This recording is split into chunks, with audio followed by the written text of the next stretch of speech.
Ja han passat 2 anys.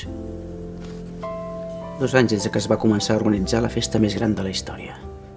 Tots hi acudiran. Els grans, vull dir. I jo en sóc un. O almenys això hi posa la meva invitació. De totes maneres, no crec que pinti absolutament res en aquesta festa. Evidentment no tinc res a veure ni amb futbolistes, ni cantants, ni polítics, ni acomodats. Gent sense preocupacions. Hipòcrites. Merda de... Però què s'han cregut? Burgesos dels... No. No sóc com vosaltres. I us ho demostraré. Ho demostraré a tothom. Ara sí. Que comenci la festa.